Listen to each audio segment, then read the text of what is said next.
Hello, Sofa Squad. How is everybody doing this evening? I guess I should say. I hope everybody is fine. Give me 1 second so that I can make sure that we are all hooked up here. If you do hear me and I'm coming through loud and clear, please drop a 1 in the room so I know that we're all on the same page here.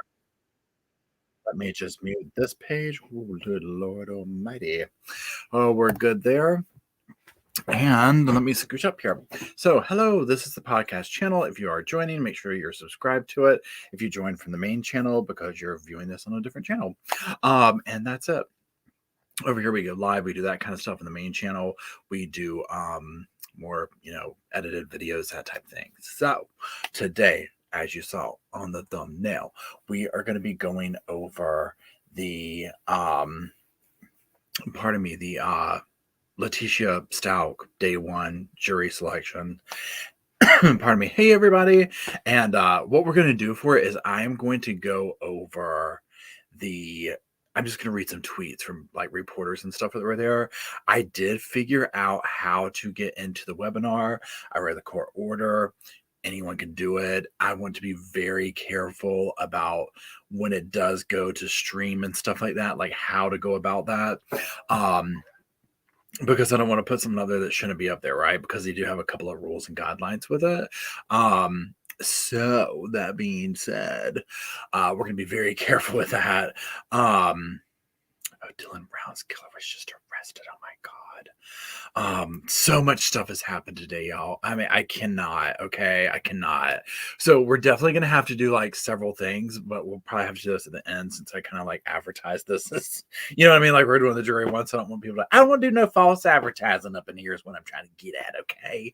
But literally, even sitting here reading y'all's chat, pardon me, I'm like, the Orrin Orson or the Trezell and Jacqueline West trial is going on today. The jury selection, what? And it really ticks me off that I can barely find anything on that.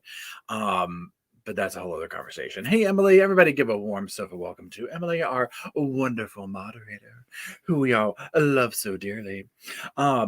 So that's what we're going to do today. We're going to go over it. I was able to go and listen to some of the jury selection today, not very much of it. And whether you're new here, if you followed me, then I also work and do that kind of thing. So I kind of come and go, right? So what I'll do with numerous trials going on this month, y'all, and numerous ones. So depending on what days I have off and what is going on that day, I will be doing streams where we hang out and watch something or whatever. Now, other ones I might be like, hey, look, whatever the case may be. This was really an interesting topic of this trial. I'll make a pre-recorded video of it and put it on the main channel. You see where I'm going? Or I might save something to be like, hey, y'all, let's meet up Saturday and we'll watch this. You see what I'm saying? Because I honestly don't know how I could cover all of them. And they're literally all trials of the century, as far as I'm concerned, that I've been wanting to see justice come to the surface for a long time. So what we have going is justice for Gannon, Letitia Stout, what we're talking about tonight, Orrin and Orson West, which again, that's not well, hold on, we'll get to it. That's going on. Lori Daybell, Suitcase Sarah, and what else am I missing here? We have Fucci sentencing tomorrow. We have what else? I mean, just numerous things. Dylan Rounds guy just arrested. I mean, so there's so much going on. It is what it is. So we're going to be there. I'll put announcements up here and we'll do all that. So anyways, okay, so period. And thank you for that. I'm going to put this in the room so we can all see it. Just a heads up, judge said there's no court on Thursday because he has commitments. So that's good to know, right? Because then we'll probably just switch over to something else. And of course, if you follow me, you already know if something pops off, it's when I'm at work or cutting the grass. And April is like the beginning of it's crazy at work. It is what it is. So I'm sitting here and I'm like, no. But I mean, I'm getting all set up. I have one computer in one room, one over here. So I'm going to be recording stuff while I'm gone during the day, you name it. So there's that. So let's get on to today's topic. And again, thank you everybody who's joining. We're going to be talking about Letitia Stout jury selection.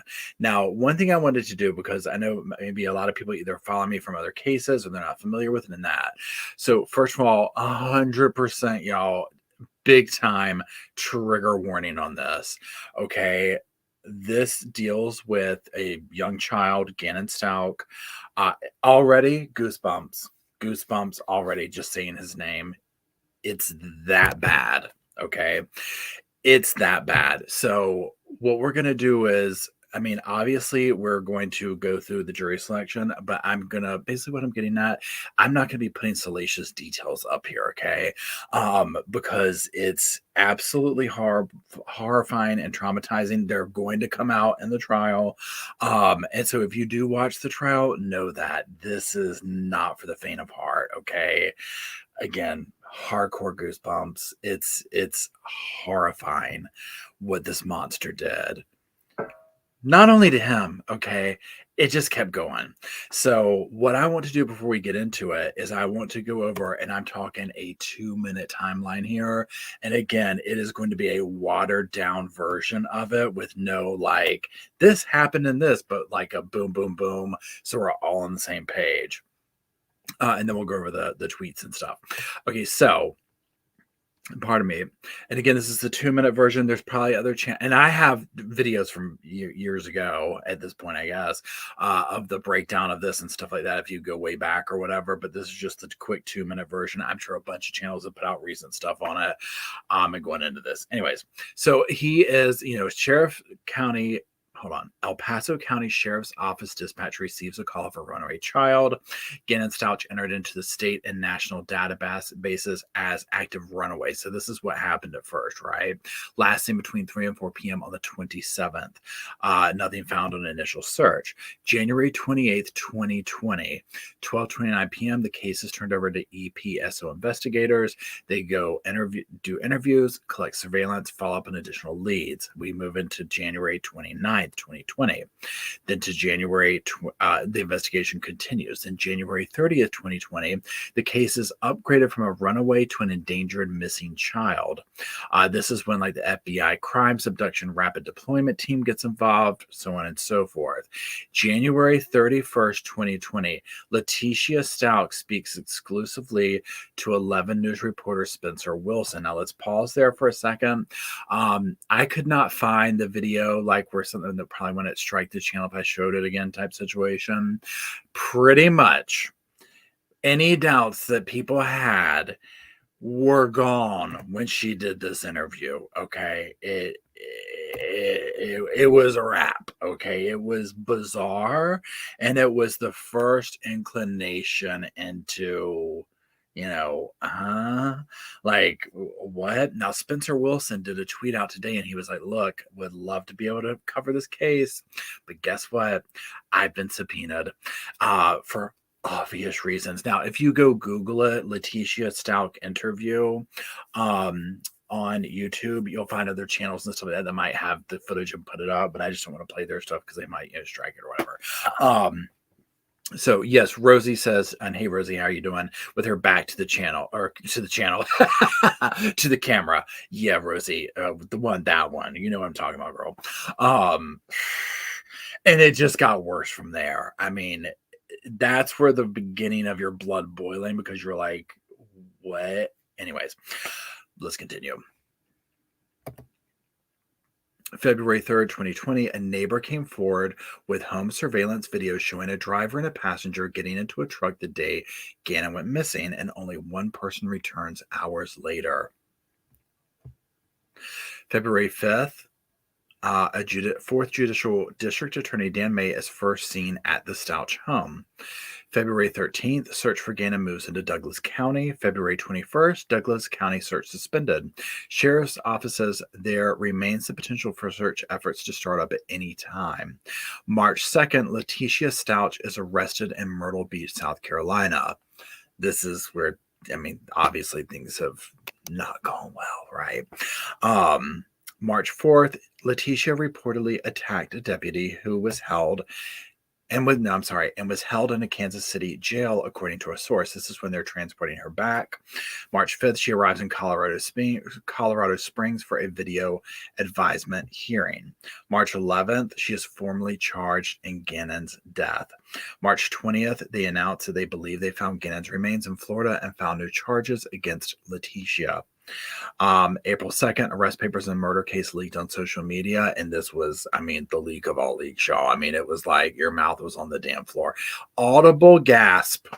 Audible gasp. The paralegal for the Brighton City Attorney's Office is charged with a misdemeanor for allegedly leaking the arrest affidavit. May 19th, the attorneys for Letitia file a motion to allow to bond out of jail. She ain't going nowhere. June 4th, 11 News obtains a second arrest affidavit revealed that Letitia allegedly basically made a plot to escape jail, included measuring herself to see if she fit through a window and obtaining a broom to break glass. New charges are filed. Mental health, January 19th, 2021. Mental health evaluations find her competent to stand trial. Now, what we're going to do is we're kind of going to leave it off there because it goes into a bunch of just the filings and whatnot that have taken place. I wanted to just give a quick little rundown of what took place with the missing situation and all that. And again, that's the watered down version because I don't really want to go into the actual details of it, of what she's did to him and whatnot. You can find those on the internet if you want to search those out and just read the arrest affidavit, but trigger warning, it is really, really, really bad. And the lies that she made up. It's honestly, and all the stuff that I've seen, she is, I can't. I can't. I've never seen anything like it. Please hold while I sip my coffee. Okay.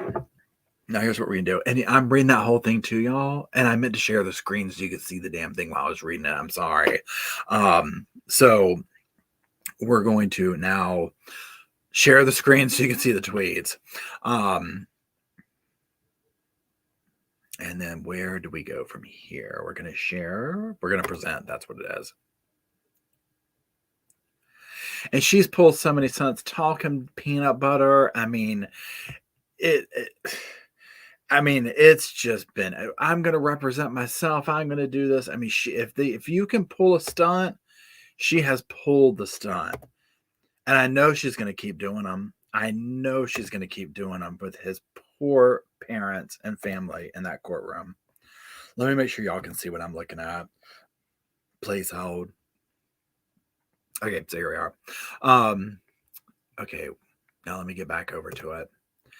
Okay, so what we're going to do is on this particular thing right here, I'm following Dan Beatty with KRDO. Now, there's another dude that I follow because a lot of times I like to look at multiple tweets from different people that are coming out. So there's that. Okay. 8 hours ago.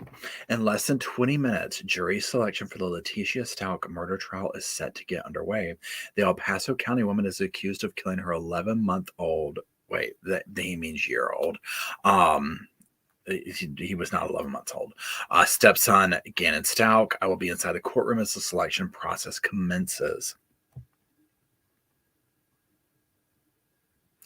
Okay, then 6 hours. And I haven't read through these yet. I just kind of wanted to do this with y'all. So, this could be a very short live is what I'm getting at. I don't know. But we got other stuff to talk about. Okay, so Michael Allen is now detailing a brief description of their case against Letitia Stout to the remaining jurors. Allen provided details as to how 11-year-old Gannon died. He goes into those details. Remains driven across the country and dumped off at the side of a bridge. That part just gets me. Okay, the correction, 11-year-old. I was wondering about that. I was like, okay, so 8 hours ago, during a pre-trial hearing in February, Judge Gregory Warner said the jury selection process may start on March 20th, but it likely won't be until April 3rd when the state starts calling witnesses. Yes. Now, here's the little recap. We've done that. Hold on now. Show the thread.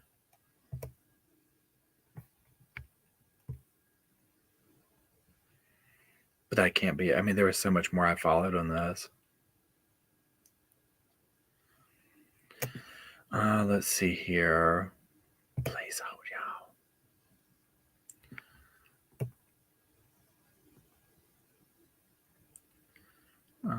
Let's see here. I thought that there was like way more than this on here. 6 hours, show the thread. Please just bear with me for a second. Oh, okay. Sorry. I was going the wrong way. I'm not good at Twittering. Okay. I was going the wrong way. Sorry. I was scrolling the wrong way. You can't trust me with this stuff. Okay. The defense gave a brief speech as well, stating there's no reasonable explanation for why Letitia would have done this, calling her a loving stepmom to Gannon. I cannot. This is why I don't know if I can handle this trial, y'all. Okay. This is why I don't know if I can handle this. She brings up a level of anger in me that a lot of defendants don't. Okay. I'm not going to lie. I'm going to be very honest. I have an extreme bias with this woman. Because I'm just like, this is one thing that I think of. I sit here and think of this is what she did on this day and when this happened. Imagine what she was like at home on a normal day if Gannon made a mess in the house or was just being an 11-year-old boy. You know what I'm saying? Imagine the monstrous things she did when his dad was not around. You know, I'm just like, oh my God. Okay, so I'm sorry. I might go off on tangents here on this one, y'all. But I mean, this is because this one is just that kind of a thing, right? And I always like to say this too, and I forgot to say it at the beginning, so I guess it doesn't matter now. But with this being a live chat, this is just the vibe over here. I know a lot of people don't like live chats, but I figure if you're here, you do, right? But if you don't, then, you know, that's my other channel is more structured. You know what I'm saying? Because I do go off on these tangents over here. I'm just letting y'all know you can jump off the ship right now. You know, it's okay. Okay, let me go back over here. Let me read this thread right here. I'm sorry. Judge Warner, can you hold the prosecution to their burden of proof? Did Letitia Stout kill Gannon Stout beyond a reasonable doubt? Was Letitia sane beyond a reasonable doubt at the time of his Gannon's killing? 100%. 100% she knew what she was doing. Of course, this is all alleged. She has not been convicted. 3 more were just dismissed by Judge Warner. So far, 43 potential jurors have been let go. By midday, more than half of the potential jurors have been let go at this point for the first jury pool for the Letitia Stout trial. Judge Warner just broke for lunch. Selection resumes at 1:15. The prosecutors will start asking jurors questions. Lunch is over. Court is back in session. Michael Allen, speaking to the potential jurors, asked questions about how jurors interpret bias. Allen says he is looking for a good juror for this case in particular. Allen asked potential jurors if they can put media information they previously consumed on the case to the side. See, I wouldn't be able to. They would know. They would be able to see the look on my face from the jury pool, and they'd be like, "Let's stop everything. That guy over there, 3rd row, 4th over, go ahead and dismiss him. Just go and get rid of him." I mean, they would have to, right? They would be able to clock me from a mile away. Okay, while speaking to potential jurors, DA Allen was about to compare Stouch to the Aurora mass shooter. Defense immediately objected to that characterization. After a brief discussion with Judge Warner, Allen moved off from discussing the Aurora shooter. Hashtag Letitia Stout. Allen is now talking with the potential jurors about motive and how in Colorado proving motive isn't required to obtain a conviction. Multiple potential jurors said that's not inconceivable. Prosecution is done. Defense counsel is now asking questions of potential jurors. The defense starts asking about potential hardships if they were to serve on the Letitia Stout jury. The defense attorney doesn't want jurors to experience potential hardships serving on a jury, but his only obligation is that woman right there as he points to Letitia. Now, side note, this is where I started listening, and as I'm literally talking like for 15 minutes because I was like driving home and yada yada, and I heard this one woman, she was like, "Look, I want to do this, but like my daughter, I have to watch their kid," and like she already had to take her child on her job today, and her job as a liquor salesperson. It's like, that's kind of awkward. And that's where I heard it. But I heard the defense do talking, but I didn't know what the time it was because I came in at an odd time. Anyways, let's keep going. So the potential juror told defense she is from Fountain and part of the Facebook group Find Gannon. Remembers keeping an eye out for Gannon back in early 2020 before his remains were found in Florida. Potential juror said, "We were all looking for the kiddo, except for Letitia." Because she knew. She knew. Okay. Defense discussing the brutal evidence in this case. Can potential jurors handle observing autopsy photos of a decomposed 11-year-old child? My God. I mean, for the love of God. Again, goosebumps. Why? I mean, this, anyways. Okay. Defense ask potential jurors, is guilty by reason of insanity a BS excuse? Multiple jurors agree. This one's kind of funny. Multiple jurors agree that insanity is used as an excuse for their actions. Case in point, Letitia. Letitia Stouts pleaded not guilty by reason of insanity for Gannon Stouch's murder. I mean, here, and let's pause here for a second and talk. Let me come back to y'all. Here's my thing.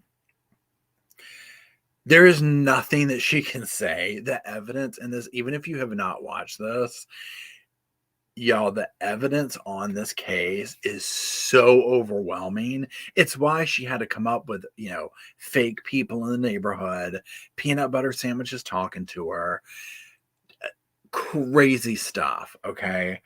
Because the evidence is so overwhelming. Now, here's my question. I'm going to do a little poll, and I'm going to go over to here and do it because I'll forget if I don't do it right now. Let's just be honest. It's just, how it is with me. Engage with your audience. Yes, we want to do that. Okay, I'm going to do the poll right now, and then I'll put it up, and then we'll keep talking.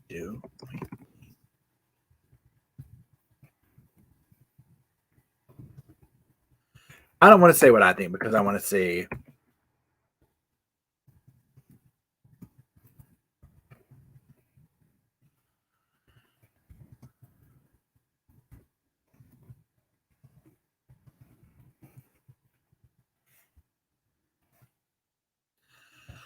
Okay, polls up. I'm not going to say what I think yet because I'm going to vote, number one. All right, can I? Do we think Letitia will take the stand? What do we think? Let's get it up out there. Let's just see let's see what everybody's saying. The evidence is so overwhelming. So one of my things that I personally think is that one of the reasons she's going to one of the reasons she's doing the trial is honestly to keep victimizing people, right? Because I think that's going to be part of it. And I think that we're going to see some really vile behavior towards Gannon's family and that kind of a thing, whether it's just a disrespect in the courtroom, whether she takes the stand and does God knows what. I was so afraid she was going to represent herself just to have the chance to victimize people on the stand, right? It is what it is. Okay, so let me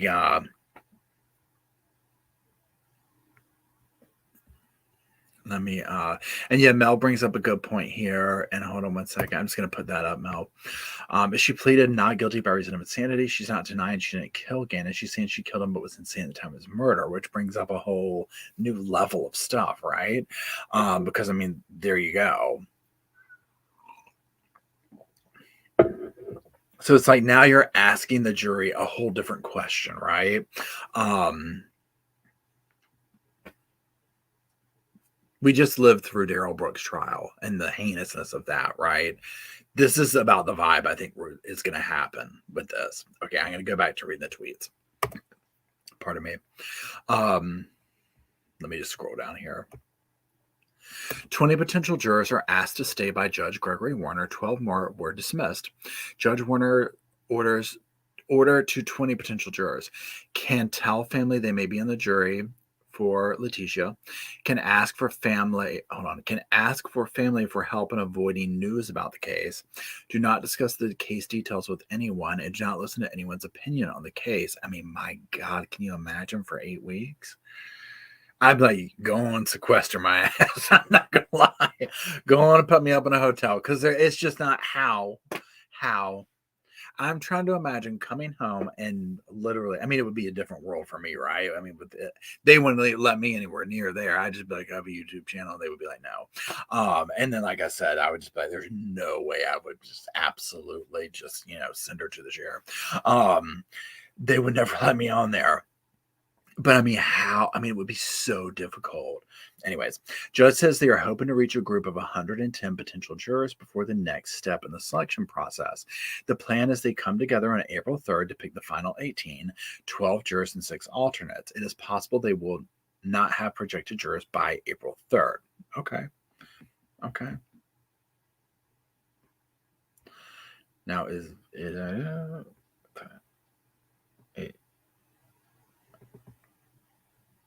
man.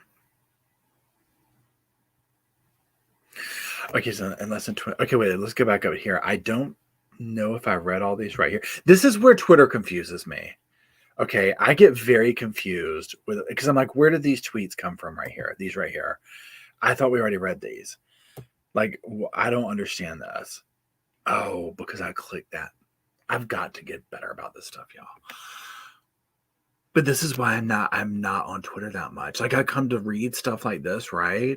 But it's so confusing to me. I've never really gotten it. Okay, anyways. Okay, so we read that. I'm just finding out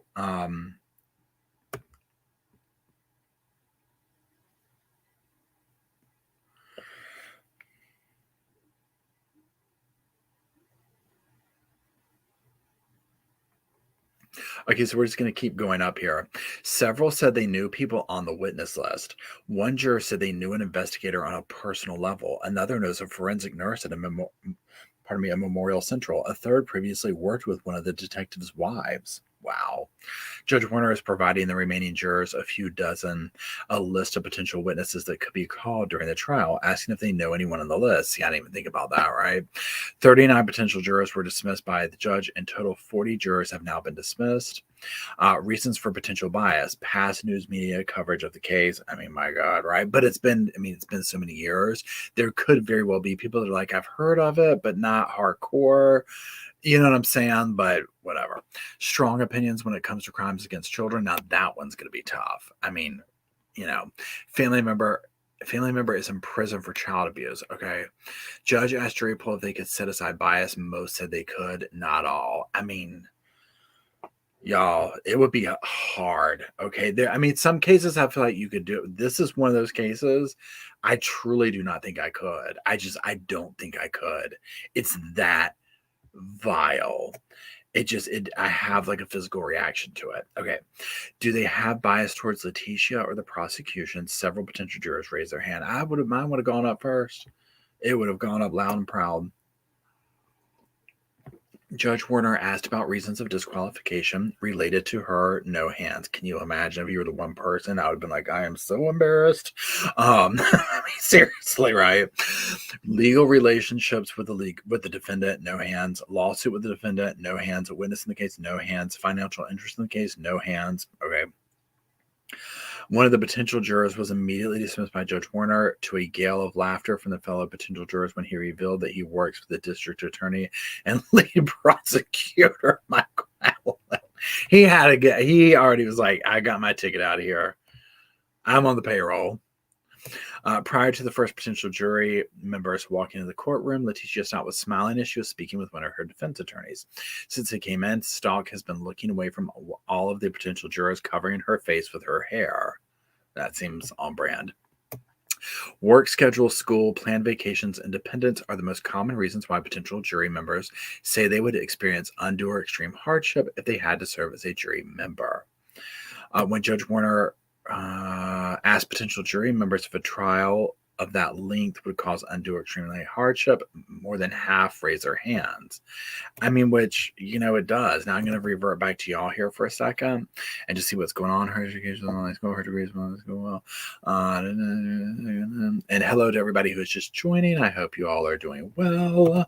If you're just joining, as you can see, we're reading through some of the tweets from today's jury selection day 1 and the Letitia Stout case. And that is that. So we're going to go back. Now, also, as you have learned, I will get better at Twitter, I promise. I'm being honest here. I really will, you guys. Okay. Let's read this thread, I guess. So each one's different. This is so bad. I should be way more swift with this. Okay, so this one, 3 more were just dismissed by Judge Warner. So far, 43 jurors have been let go. By midday, more than half of the jurors have been let go at this point for the first jury pool. Judge Warner just broke for lunch. Lunch is over. Didn't we already read this? You see, we already read this. Please hold. Let's go back over here. So we read that one. We read that one. So we come back up. We come back up here. Lunch is over. They put media in the okay, so let's read this one because this one's interesting. So Alan asked potential jurors if they can put media information they previously consumed on this case to the side. Several potential jurors said they could. One said they are already trying to wipe their mind clean of past news surrounding this case. I mean, my God, you need some bleach. I mean, honestly, you can't, right? Especially when it was like unfolding in real time. I mean, even now, you see the reaction. While speaking to potential jurors, DA Allen, okay, we already read that about the Aurora mass shooting. Okay, so there was that. Let's go back up here.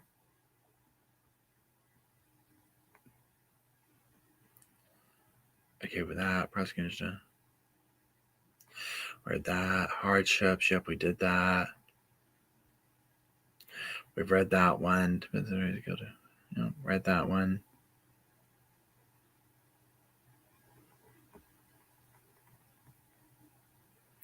Read that one. They're hoping to reach a group of 110 juries. Let's see what this. I think we've already read through these. I mean, this might be it, right?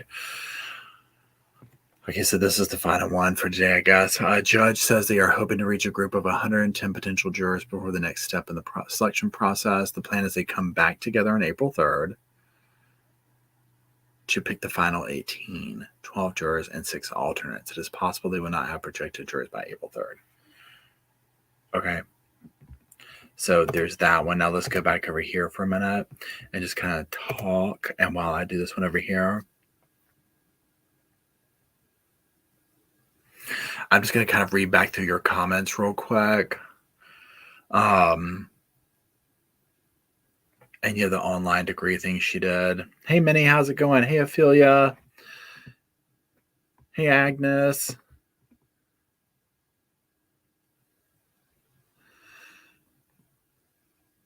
And y'all might have to school me in the Twitters.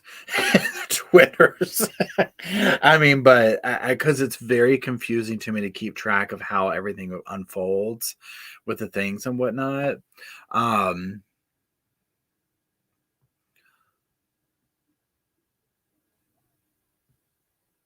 And can you imagine like the jury selection process, how like it's obviously very tedious, but it's so important, right? Now I'm just going to switch over for a second to this other guy's Twitter and look at this and just kind of go through this one. This gentleman is from, well, hold on, let me share it with y'all just to see if we get a different perspective up in here, okay?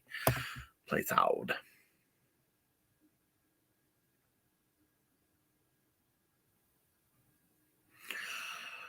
Okay, please hold. Where do I press the button? Present. I mean, my gosh, it's like I'm just...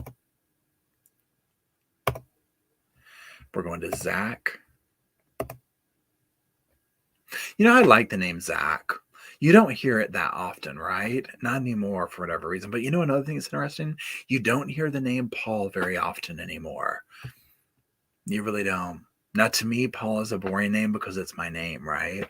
It's just kind of boring. Okay, so Zach DuPont. I don't know why I had all those thoughts randomly. But he was in courts and public safety for the CS Gazette. And he was in there tweeting and whatnot. So we're just going to kind of skim through his and see if he has a different perspective on what was going on. And here he says, today is a glimpse. This is 1 hour ago. Today is a glimpse into why this process is expected to take 2 full weeks. It took 7 full hours today for the court to come up with 20 potential jurors out of the 110 needed. So, I mean, you see, it's just, it takes a minute. Okay, he says, we will get back at it tomorrow with a, when a new group of 75 will be brought into the courtroom, and the same process will play out as today. This will be repeated every day until a pool of around 110 are selected for the final stage of jury selection on April 3rd. Wow. Only 20 potential jurors now remain after we're going to dismiss 12 more people following the end of Y'all help me out here. Vordir. I can't say it. I know it's pronounced weird, but that word.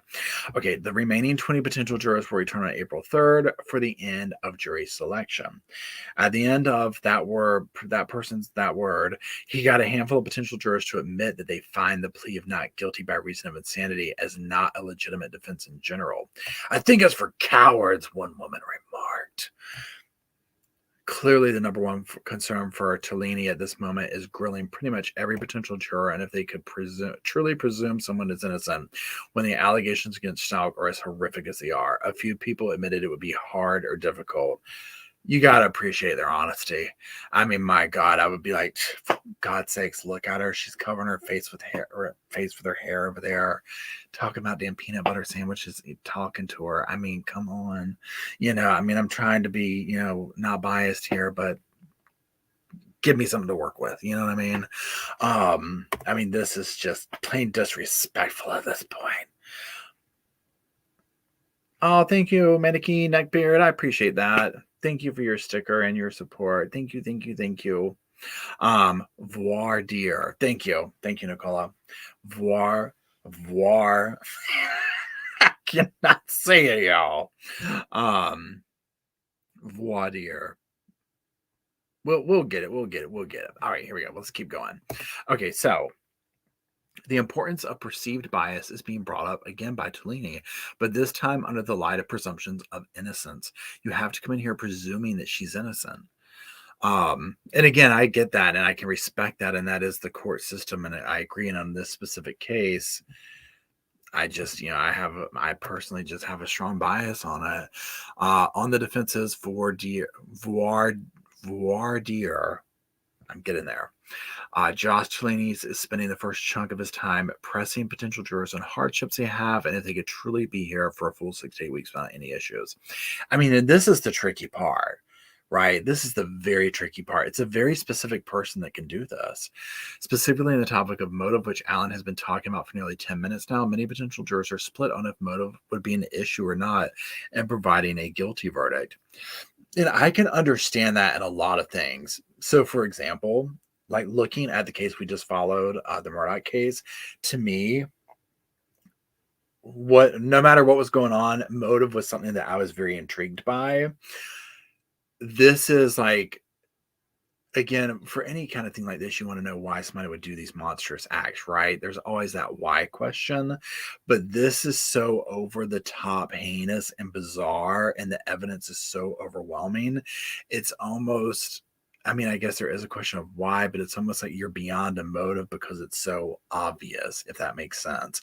It's almost like, yeah, we want to know why, but it's just, I mean, I don't even know. That's what's so weird with this case. It's like, what are we really arguing here, right? Like, you did this during insanity? Seriously?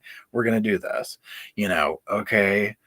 I don't think we'll ever know why she did it, right? She'll never say that. Some other topics of conversation from Alan include the importance of a motive. Oh, wait, hold on. I already read that. Sorry. A lot of questions about media exposure from Alan and if the current crop of potential jurors are able to separate the news they've seen from the evidence and testimony that will be presented at trial. None of the remaining people are indicating that would be a problem.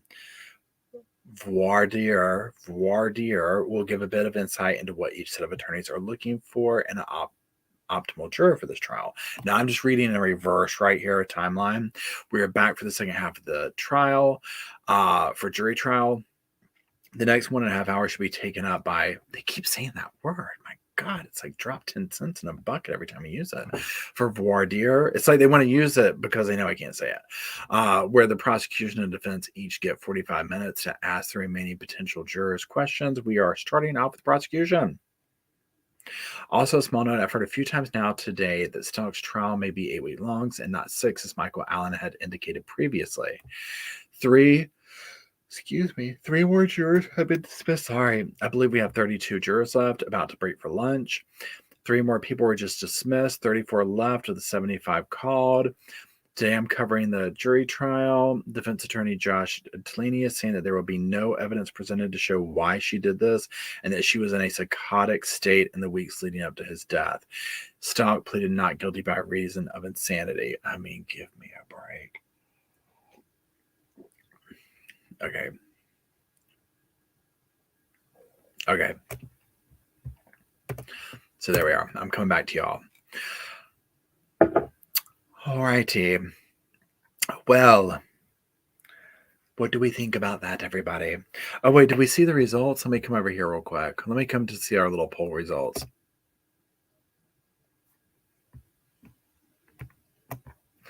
Okay, so we've come in with 69% say, oh, so the question was, do we think she'll take the stand? And 69% people said, oh, she will. And then 31% people said she can't be that crazy. So that's about where we're going to leave it off at. Here's my thing with this one. I think she's going to take the stand because at this point in time, and here's my other thing too. I'll say this. Like a part of me is like, no, they probably talk some sense into her. And because they're doing the reason of insanity, they'd be like, girl, you can't get anywhere near that stand, right? But I think she's also narcissistic enough that if it starts not going her way, she's gonna be like, I'm gonna get up there and tell my story. They don't know the truth. They don't know, like, that's how she's been this whole time. Like, almost like she has some information that's gonna make us all say, oh, that's why she did it. Okay. Let her out, Judge. Just go on and lock the door. We know now. You know what I'm saying? And it's like, girl, it's not, you're not serving what you think, it's not going that way. So I don't know. We're just gonna have to see. I would not like her to. I don't want her to take the stand because I think that. Excuse me. I'm sorry, y'all. This is basically midnight to me. It's 8 o'clock, right? I don't want her to take the stand because I really don't want his family to be victimized by her any more than they already have. And Rosie just asked, wasn't she going to defend herself at one point? And yes, she was. And I was really afraid of that, right? I was very afraid that she was going to defend herself and then, get up there and continue to victimize the family members and stuff. But she very quickly realized, I'm sorry, this is probably not a good idea. And so she didn't. Thank the Lord, right? So like they said, tomorrow is day 2. We're just going to see what happens, right? Now, what I want to do now that we've gone over that is for the last few minutes, I want to talk about a few other updates and some other cases real quick. And just kind of go over that very quickly. And first, I'm going to share this with y'all, the screen with y'all. So let me get rid of the screens that we've already gone over. And like I said, if you're just joining and whatnot, what I'll be doing is when I'm able to, again, there's lots of trials going on beginning like now through April and probably May as well, obviously. Whenever I'm able to, if I'm going to be able to stream and be like, hey, y'all, we're going to stream this, like whether it's live or whether I pre-recorded something that might be like major. Because a lot of times what I'll do, just like I did this today, like I was figuring out how this works, obviously, but I wasn't able to do it in real time. So I was like, you know what? I'm going to wait to read through this with the Sofa Squad. So I did a live chat. It's the best way to do it.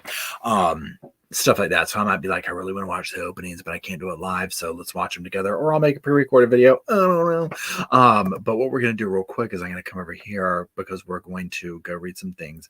Bye, Mannequin Neckbeard. I'm sorry. Thank you again for the super chat. I appreciate it. Or your sticker. I appreciate that. Okay, where we go. Share screen. And these are just some other cases, things that are going on right now. I want to talk about classic and sincere. Okay, here we go. Let me make sure y'all see what I'm seeing. Okay, now a lot of people, again, you might not know about this one. But this is the case of classic and sincere. I think it's pronounced Petus. But That is their original names. They were given the names Orrin and Orson West by the people who have allegedly taken their lives. Their jury selection allegedly began today as well. This keeps getting put off and keeps getting put off and keeps getting put off. Now, if you're not familiar with this case, these two little boys, they were adopted. And basically their adopted parents moved to Bakersfield. And essentially, basically, it was like, where are these boys at, right? And oh, the 911 phone call, they're missing, turned our back, kind of a thing. And they went out the backyard. Well, the backyard's a desert, right? And it was very weird, but it was odd at first. And they got on TV and did their thing and all this kind of stuff. And this went on for a long time, y'all, before they were ever arrested, right? They have still not found these boys. They are believed to no longer be with us. I think the facts that come out about this are going to be absolutely horrifying and heartbreaking. But Trezell and Jacqueline West are who have been charged with what's happened to them. And here it says jury selection is expected to begin for them, the adopted parents of Orson West. On March 20th, they are charged with second-degree murder and the death of the two young boys and are facing 6 felony counts in connection to their disappearance. The prosecutors allege the couple killed the 4-year-old Orrin and 3-year-old Orson, born Classic and Cesare Pettis. About 3 months before the boys were reported missing in December 2020, the bodies have never been found. And again, it's just another heartbreaking case. It's just, the story was completely suspect. It's just when it went down, it was so weird. And again, thank God for these cameras and stuff that people have, because one of the neighbors, I think it was, had a camera that, God, y'all, the way this went around the internet at the time, my God almighty. But again, thank God for it. And again, the what do you call it? Jacqueline and Trezell got on TV and did their little interview, and it was like, okay, this doesn't, it didn't feel right. And of course, it ended up not being right. And my heart breaks. But here's the thing, like, I've tried to find any kind of stuff from, what do you call it? The like tweets and stuff like we just did. I cannot find anything, y'all. And so I don't know. I've got to research this one more, because I am dying, number one, to see justice for these boys, because they deserve it. Because I also feel like this is one of those that was like deeper than what is going on, because again, there's a lot of hush hush around this one. I'm not trying to start in conspiracy type things, but I just feel like this is way deeper. And I feel like, why did this happen in so many different levels, right? And I feel like it got swept under the rug, and I felt like everything just kind of moved on. And I was shocked the charges were ever brought. I'm not gonna lie. I was like, oh, well, I guess we just, they just disappeared into the night, because it didn't make sense what he was saying. It was like, where he was trying to say they went, I'm like, it's a desert, for God's sakes, right? Like, these two little boys, they just walked out, and then it was like, I think a neighbor took them. I wish we could go around here. The neighbors.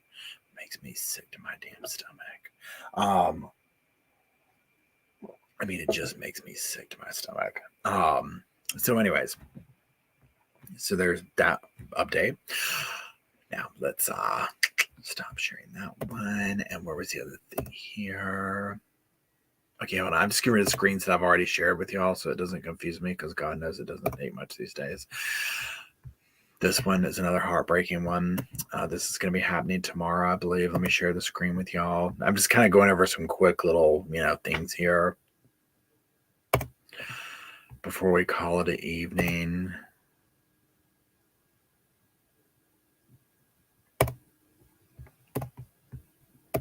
Now, I want to switch back, number one, to make sure y'all can see the same thing I do. Okay, there's that. And then Irene says, I live in California, no information about them. See, that's the thing I'm talking about, Irene. Isn't that so weird? I just feel like there's I'm like, why is that? Right? Like, why? It's so, it's just weird. And I get something will happen, and this case gets all this attention, and this one doesn't, and this one does this, because this blew up, y'all. This was like, it was big, but then all of a sudden it was like, just disappeared, absolutely disappeared. And I'm just like, and the fact that no bodies have been found, I don't know. The way the boys were taken from the mother, the real mother and family, lots of stuff going on with this. Yeah, Ophelia says, as far as I'm concerned, the state killed those boys by taking them away. Amen, girl.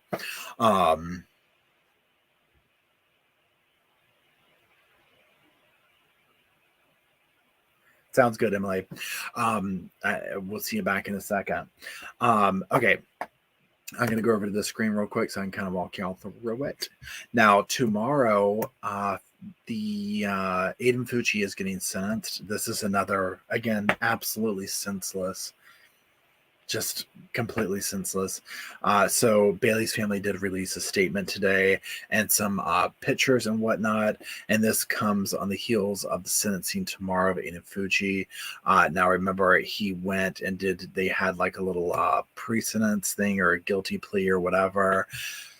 I'll be very curious to see what his sentence is. And now this was, if you're not familiar with this, these on the left is Aiden, or I don't know how you're seeing it, but the guy is Aiden. That's Bailey on the right. Brutally took this young lady's life. I mean, these are kids. These are children. Okay, these are teenagers, younger teenagers when this happened. I mean, it's absolutely horrible. And so these are some of the pictures that they released. And again, just another one of those crimes that there's absolutely no reason for it, and a young life is gone, and he's going to be sentenced tomorrow for it, and that's being the lookout for that. See, she probably had a lot to offer the world, and that was stolen for absolutely no reason. My heart goes out to her family. And let me get back to y'all real quick. Where are y'all? Okay, I'm going to stop that screen. And I also want to look up this real quick while y'all are here.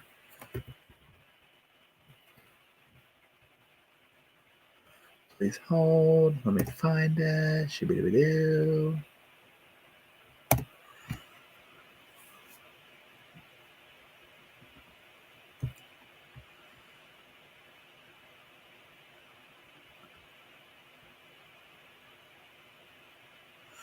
Is this a...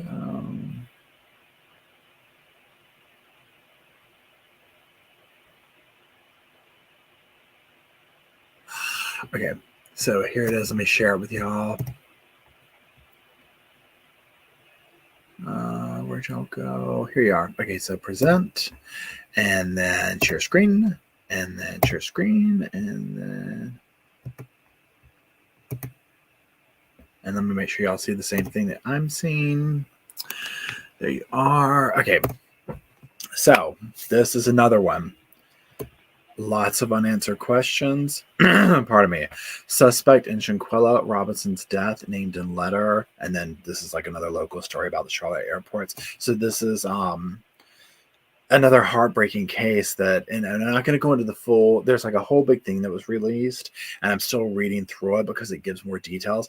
I have spoken like in live chats about this and posted some stuff about this live chat, but I haven't done like a video on it. Number one, the video footage that was released, I would not put it up simply because it's absolutely, to me, horrifying. It's very difficult to watch. Very quick overview. This beautiful young woman, went to Cabo, Mexico with some friends. Friends come home. Oh, by the way, Mom, your daughter died of alcohol poisoning. See ya. And that's pretty much it. Nothing happened.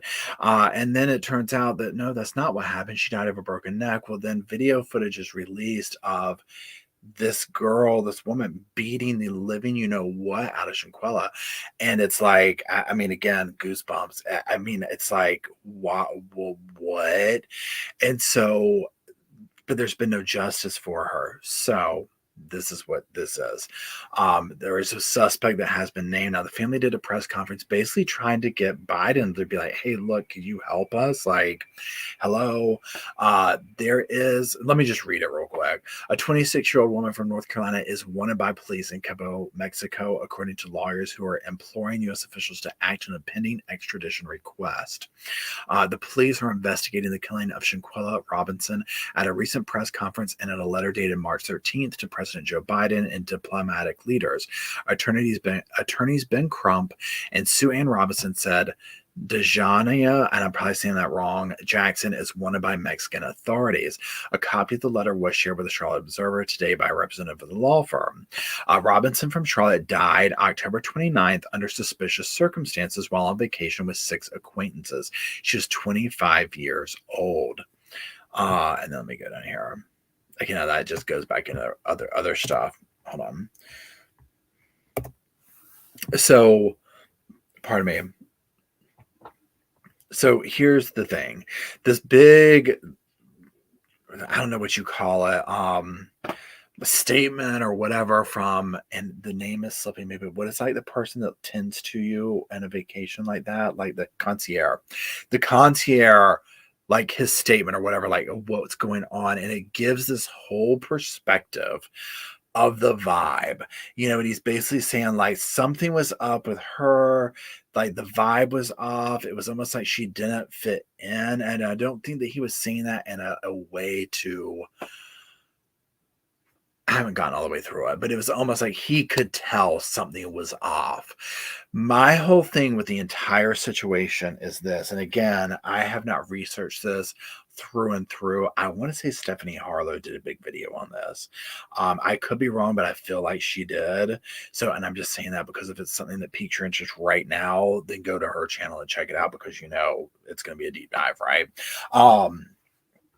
But it's like, the amount of time that it took for Shanquella, because she was one of the last people to arrive because they were kind of late and this and the other, for her to get there and for the event to happen, it was almost like, what took place? Like, what took place? And so that's where it's just like, what happened between these people that resulted in this? And so I almost feel like it was a setup, to be honest. But again, I have no evidence of that. That is just me thinking that, and I don't even know all the stuff. This is just me on the sofa. Okay. With my little sofa opinion. So do with that what you will. I could read stuff and be like, oh, I changed my mind, right? Oh, that's sweet, Agnes. I hope you had a good time. We were happy to have you hang out on the sofa with us. We try and have a good time here at the Sofa Squad. So, but there's that. But she sounds like this beautiful young, or was a beautiful young woman, with a lot to offer the world, and left in such a heinous way, like attacked by this group of people that I'm assuming she thought were her friends, in a different country, and nothing's happened. That's what just gets me with this stuff that goes on, right? So there's that. Okay, so couple of things. First of all, tomorrow morning, my video on Buster, what's his name? Buster Murdoch. Buster, what's his name? How many Busters are we talking about? But we did have a dog named Buster, so it could have been him, but it's not. It's another Buster. Buster Murdoch, very quick video I did today about his statement that he released saying, I didn't do it. It's not me. I also finally watched the HBO series Low Country. And yeah, very interesting. Be sure that's going to be this Sunday that it comes out because I still have to edit it, my video on it, and all that kind of stuff and whatnot. But definitely interesting. It definitely focuses a lot on the whole Buster situation. And so, yeah. Okay, now look, here's the thing. So first of all, Shanquella, we got some Carolina connections going on here.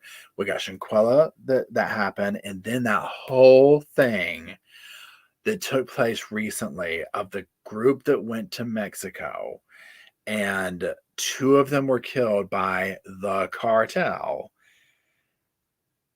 The rest of them came home, and then the cartel coughed up a few members with an apology note attached to them.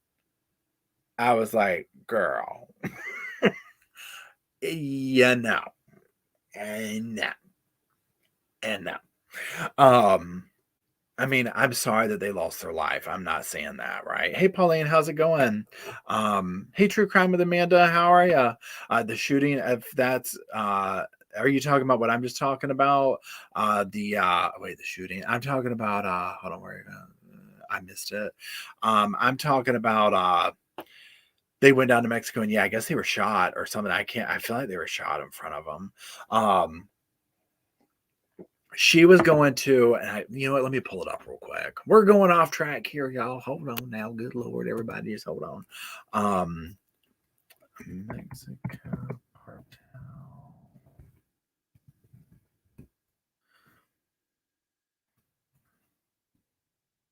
Listen, I haven't looked at it in a few days, so let's see what's happening. Mexican cartel suspected of kidnapping. I'm damn near afraid to talk about it on here. They might be coming to my door. It's just apology letter. I mean, come on. I mean, seriously. I don't believe that. I mean, I know it happened, but that's just no. Um, I want to go back to where it says it happened, though. That's what I'm trying to find. Okay. First of all, let me come back over here. A show of hands. Does anybody know what we're talking about? Does everybody familiar with this case, right? Pauline, we were going through the Letitia Stout case, and now I have a video coming out in the morning on Buster. Sunday, my review of HBO Low Country.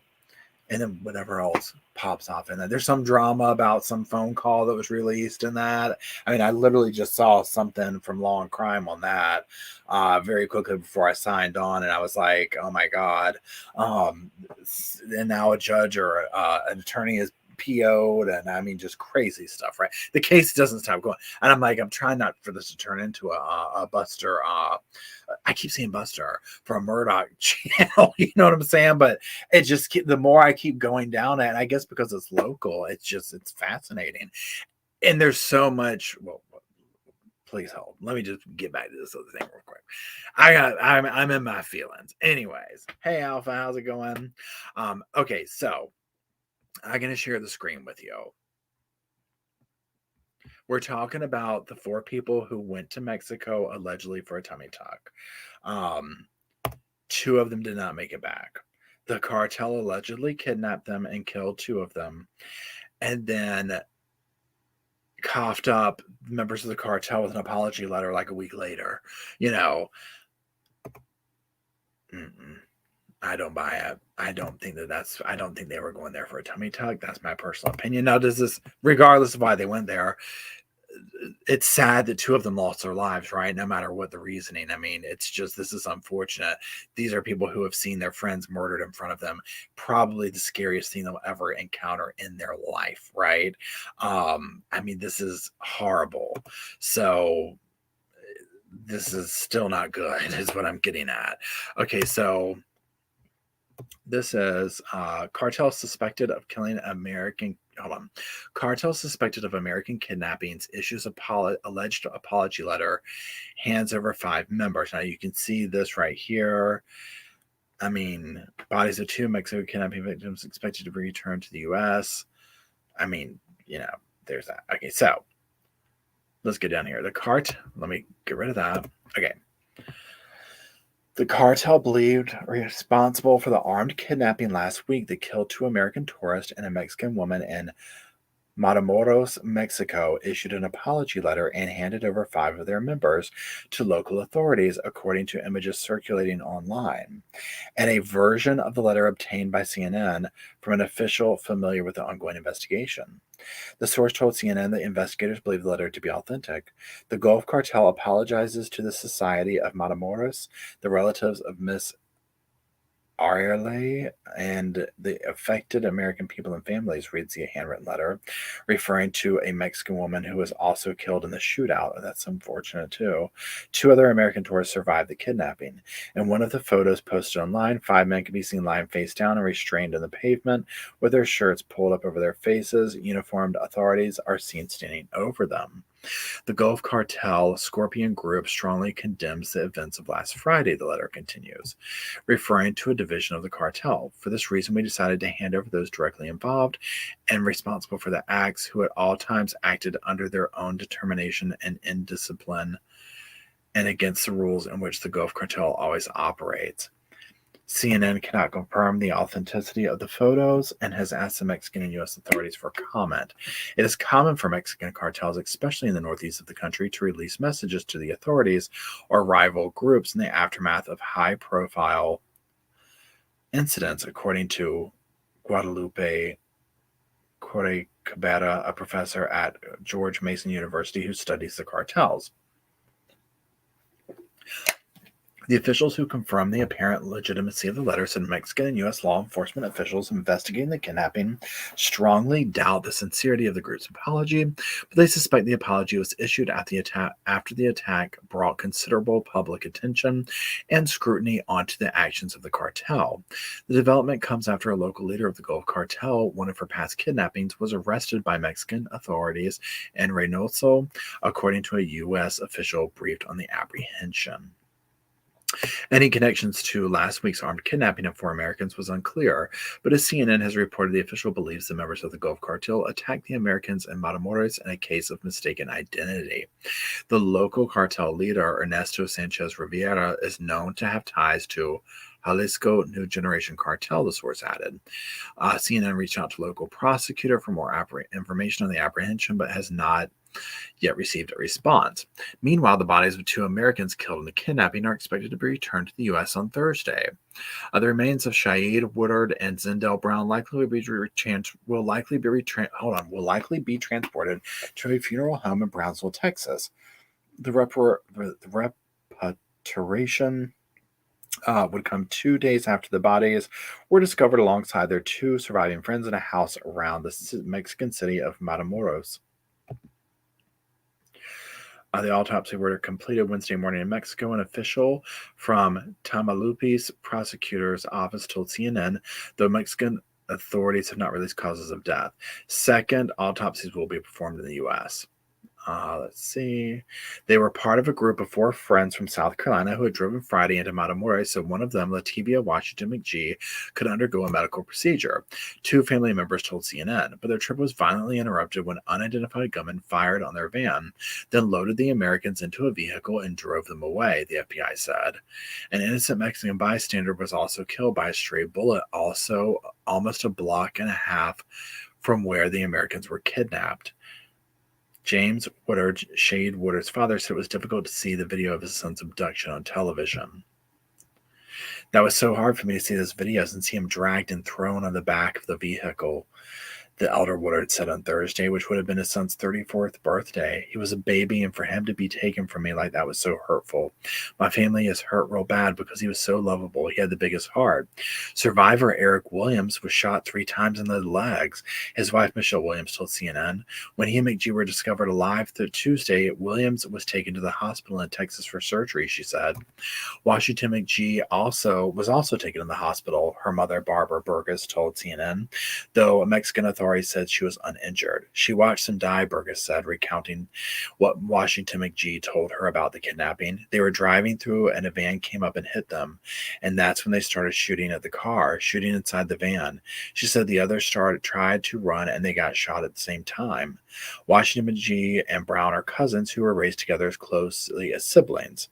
He was a good person and I miss him, Burgess said of Brown. I loved him. There's nothing more I wouldn't do for him. So there's all that. Wow. Okay. Yeah, wow.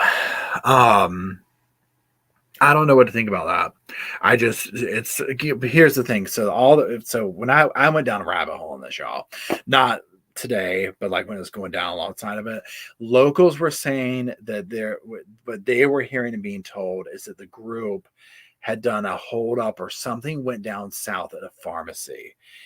And that is what triggered the events. And this made the cartel people strike back at them or something. Other people, like locals, were like, this was a drug deal or something like this, right? Like there was something nefarious or whatever going on, and that it was not. They went down there to get the surgery, and that was it. I don't know, right? And I don't think we will ever know, because here's the thing. Hannah also says the wife says she didn't know her husband went to Mexico until the FBI knocked on her door. Strange. And that's the thing. I mean, there's a lot of stuff like that around it where it's like, what? You know, there's a whole bunch of weird stuff. But here's my thing, right? If I was the survivors, no matter what, okay, I would be sticking with the story of I went to get surgery and that's what happened. I don't, I mean, why wouldn't you, right? You certainly wouldn't say we went down there to something went down south. We tried to rob a pharmacy, or we had a drug deal gone bad, or whatever the case may be, right? We don't know. Certainly wouldn't be snitching on the cartel. I mean, just I'd be like, it's okay though. That's fine. That's fine. We got over it. I mean, it is what it is. You're gonna get home. Thank God you're alive, and go on with it. It's probably also kind of hush hush because this made national headlines, right? I mean, my God, 4 Americans go to Mexico and they get kidnapped. Yeah, come on. This is not going to go over well. At all. So also with the cartel and stuff like that, just like the article said, this much attention being brought on them. Oh yeah, they're coughing somebody up, right?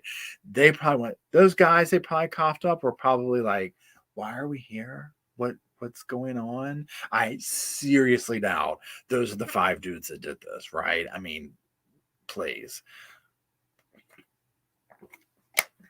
So time will tell, right?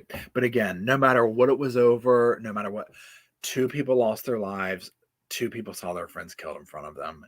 It's horrible. So whether it was as innocent as going to get surgery in this town, or whether it was, hey, we're going to try to do whatever, it's awful. It's awful. And thank God at least they left for their lives, right? Now there was a 5th person that was like, this is the other weird part to it, because they were like going, and then when they got to the border, she's like, oh yeah, I don't have the proper ID to go across the border, so they left her in a hotel right across the border in America. You know what I mean? And I'm like, okay, that's weird. You know what I mean? Like, the whole thing was just weird, and again, we'll probably never know, and it is what it is.